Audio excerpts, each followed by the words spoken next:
వారం రోజుల్లో జూబ్లీహిల్స్ లో బై ఎలక్షన్ జరగబోతున్న నేపథ్యంలో ప్రస్తుతం మనతో పాటు ఎంపీ కడియం కావ్య గారు ఉన్నారు. వారితో మాట్లాడే ప్రయత్నం చేద్దాం. అక్క నమస్తే. నమస్తే. ఎట్లా ఉంది అక్క? ప్రచారం జోరుగా సాగిస్తా ఉన్నారు. ప్రజల నుండి స్పందన ఏ విధంగా ఉంది? బాగుంది. పాజిటివ్ రెస్పాన్సే వస్తుంది. మేము కూడా మార్పును కోరుకుంటున్నాము. కాంగ్రెస్ పార్టీ ఏ విధంగా ప్రభుత్వంగా మారినాక ఇట్లాంటి అభివృద్ధి పనులు చేస్తుందో ఇప్పుడు మేము వరంగల్ జిల్లా నుంచి వచ్చిన ఎంపీగా నేను, ఎమ్మెల్యే గారు, ఇతర కార్పొరేటర్స్ అందరం వచ్చి వరంగల్కి ఏ విధంగా అయితే సీఎం రేవంత్ రెడ్డి గారు ఫండ్స్ ఇచ్చారో అదే విధంగా జూబ్లీహిల్స్ ని గెలిపించే బాధ్యత తను తీసుకుంటారు.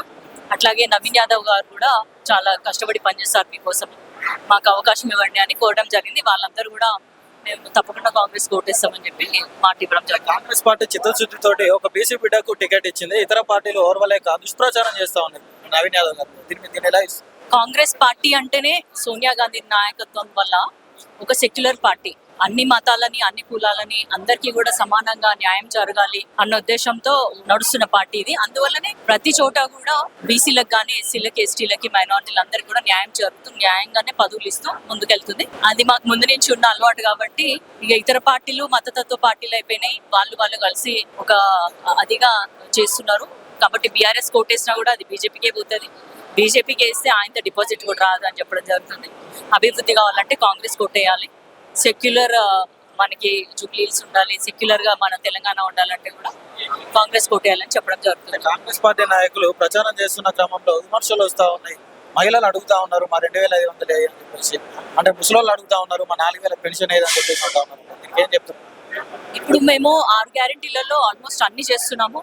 అందులో కొన్ని అక్కడక్కడ మిగిలిపోయినాయి. ఉచిత బస్సు కానీ, 200 కరెంట్ కానీ, 500 గ్యాస్ సిలిండర్ కానీ, సన్న బియ్యం కానీ, ఇందిరమ్మ ఇల్లు కానీ, ఇట్లా అన్ని చూసుకుంటే ప్రతిదీ కూడా మేము ఫుల్ఫిల్ చేస్తున్నాము. కానీ లోటు బడ్జెట్ అనేది మేము ప్రజలకి అర్థమయ్యే విధంగా చెప్తున్నాము.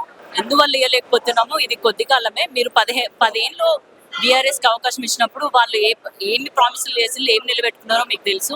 ఇప్పుడు మాకు అవకాశం ఇవ్వండి, మేము కొన్ని చెయ్యాలి, చేసేది కూడా ఉంది. మాకు 2 సంవత్సరాలే గడిచింది, ఇప్పటికి ఇంకా 3 ఏళ్ళు ఉంది. కాబట్టి ఆ 3 ఏళ్ళలో కూడా మీకు చెప్పిన ప్రామిసులన్నీ కూడా తప్పకుండా తీరుస్తామని వాళ్ళకి మాట ఇవ్వడం జరుగుతుంది. అంటే రేవంత్ రెడ్డి గారు మాట్లాడుతూ బీఆర్ఎస్ పార్టీ గెలిస్తే పథకాలు బంద్ అయినాయి అని చెప్పేసి దాన్ని మాట్లాడడం జరిగింది. అంటే ఇతర పార్టీలు దాన్ని వేరే విధంగా పోర్ట్రే చేస్తాం.